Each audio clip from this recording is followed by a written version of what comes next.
Mari kita berdoa, kasih karunia dan damai sejahtera dari Allah Bapa dan dari anaknya Tuhan Yesus Kristus menyertai kamu sekalian. Amin.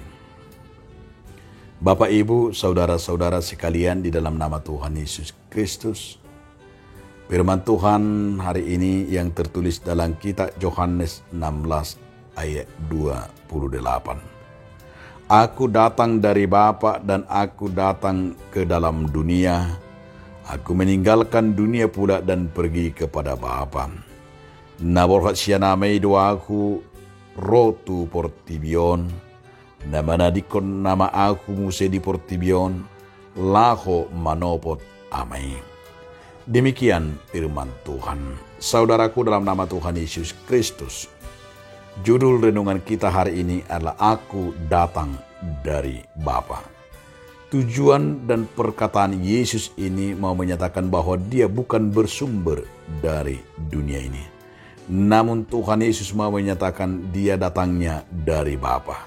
Ketika Yesus mau menyatakan bahwa ia datang dari Bapa, mengingatkan kita kedatangan Tuhan Yesus ke dunia ini adalah dengan kasih, dengan kerelaan.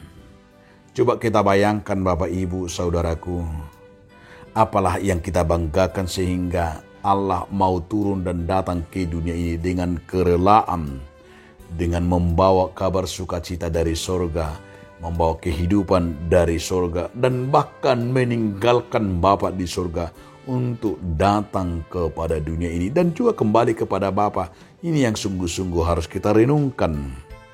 Artinya bahwa di dalam Tuhan kita juga diingatkan bagaimana kita terus hidup bersama Tuhan, terus kita di dalam Tuhan, dan kedatangan Tuhan itu bagi kita adalah hidup bersama-sama dengan Tuhan. Yang kedua, mau menyatakan firman Tuhan hari ini, Yohanes mau berkata hidup dan tinggal dan bersama dengan Tuhan. Orang yang tinggal dan bersama Tuhan kita akan melakukan, yaitu hidup melakukan firman-Nya. Jikalau kita di dalam tinggal dalam Dia dan firman tinggal dalam kita dan kita dalam Dia, tentu segala perbuatan yang kita lakukan hanya di dalam Tuhan.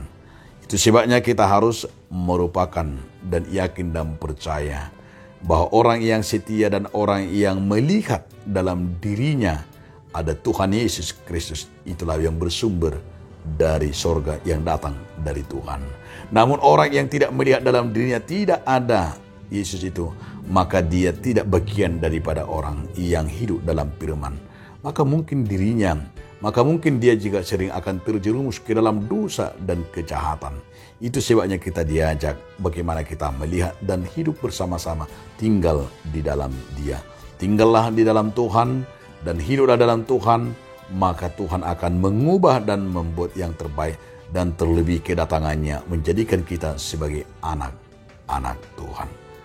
Amin. Terima kasih Tuhan atas firman yang mengingatkan kami tinggal di dalam Engkau.